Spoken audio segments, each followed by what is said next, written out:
Publicity blunders to avoid. All along I've shown you that if you can pick up the phone or write an email, you can get valuable local publicity that costs you nothing. Even so, there are quite a few pitfalls that I need to warn you against so that you maximize your chances of this whole venture working in your favor. First, whenever you pursue publicity, get the details right. If you're contacting a reporter or producer, take special pains to spell his or her name exactly right. Perfectly right. Check it and triple check it. I am not kidding about how important this is. People in the media business feel that if you can't get such a mundane thing correct, then they have no reason to trust you or work with you. Get a group of journalists together and they can regale you with stories about the ridiculous mistakes people have made in contacting them, such as addressing them as Mr. when they're a Ms. or vice versa. I once saw a publicity seeker misspell the name of the very town that he lived in, and a few others transpose digits in the telephone number that they provided to reporters. Likewise, if you're calling to pitch someone on the phone, make sure you know how to pronounce their name correctly. For example, my first name is Marcia, not Marcia or Marcy. I once heard an amateur podcaster introduce a guest from India by saying that his name was too hard to pronounce and could he introduce himself? In this business, that is the height of rudeness. If you're not sure about the pronunciation of a name, it's best to do research, but it's also fine to ask ahead of time by email or off the air. Another totally avoidable blunder that is too common these days is to go after publicity and then not accept phone calls from a media person because you don't recognize the number or because the number is blocked. Media people are often on tight and unforgiving deadlines.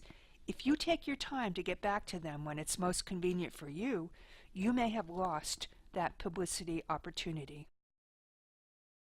A mistake I've witnessed a lot with first-time publicity seekers is stinginess, holding information or things too close to their chest. Imagine, for example, someone wanting to get their book reviewed and then giving the reviewer only the first chapter. Or someone wanting to launch their new product with a big splash and then not letting a reporter see it because it was still under wraps. As long as you're not under the spotlight for wrongdoing, look upon media people as your ally, not someone who might rip you off. When you're interviewed, do not exaggerate, make up things, or lie. You may think that pumping yourself up with your local paper or local news station is pretty harmless, but these days, internet posts and digital archives can stick around practically forever. Do you want your blatant lie to resurface years later when you're running for office, being considered for a security clearance, or embroiled in a high-stakes lawsuit with a client? Many magazines have fact-checkers, and most people who gather information for a living have pretty well-developed BS detectors. When a source tells them something that doesn't sound right, they dig around or drop that source from their story. I'll never forget looking over a client's press release in which she mentioned that she had once owned the largest commercial cleaning service in Rhode Island. I did not know this client well, but somehow I sensed that this fact was not true, and I asked her straight out about it. I was right, it was a huge exaggeration, and she took that out of her press release after we talked about it. Do not ever attempt to bribe a media person with money, an expensive meal, or something else that's valuable. Most people in the business are operating under a rule that they need to refuse anything from a source worth more than, say, $10 or $25. The Los Angeles Times, for example, outlaws gifts from or to those they write about. The Omaha World Herald said someone written up in their paper once sent a gorgeous flower bouquet that looked to be worth around $50. Editor Deb Shanahan donated it to a nearby nursing home.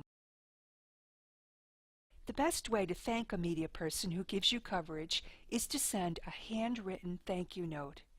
One radio host told me he had received less than 10 of those, ever, during his long career, and he treasured them. What if you're not thankful about the publicity you received because, for example, you felt the photo they used wasn't flattering, or the reporter made a mistake in putting together the story? If there was a black and white factual error in the coverage, for example, the reporter said you were the company president and you're actually the vice president, or she said you sell to 7 countries and it's actually 70, then, in a matter-of-fact manner, simply let the reporter know. They may run a correction. If your unhappiness has to do with something subjective, like the fact that you just got a measly little paragraph in the article and your across-town competitor got 7 plus a photo, keep that to yourself. To this day, I remember the name of a professor at Cornell University whom I interviewed more than 30 years ago for a magazine article, who wrote me afterwards that he was disappointed that having talked to me for almost an hour, he got so little space in my piece. I was sorry too, but it just worked out that way, and I now certainly did not want to interview him again for another article. This is a hard point to take in, but even publicity that you consider to be sort of negative can have benefits for you and your business. Just last month, I read a blog post by a woman accusing another woman blogger of something pretty awful. I had never heard of either person before, and the blog post I read was so self-righteous that I tracked down the other woman, liked everything I saw on her blog, and decided to follow her. Another common blunder: only go after publicity when you're in a position to capitalize on it. Some people believe that what we might call coming attractions publicity is a good thing. For example, your yoga wear boutique is going to open in 3 months. Wouldn't that get people excited to stop in and shop when it's open? Or you'll start taking financial planning clients in the spring, but you're still renovating the office. Nope. When people see or hear about you or your cool new company, that's precisely when they want to take action, to stop in, to buy the new book, or make the appointment. Premature publicity amounts to lost opportunities from what I've observed. Wait until your ducks are in line. One final blunder: dismissing media that you yourself do not read, listen to, or watch. Your own media consumption habits are undoubtedly not universal. I remember a couple of clients poo-pooing my suggestion to go after their local or regional business paper, like the Hudson Valley Business News or the San Jose Business Times, only to tell me afterwards, amazed, "Gee, the local mucky mucks really read that."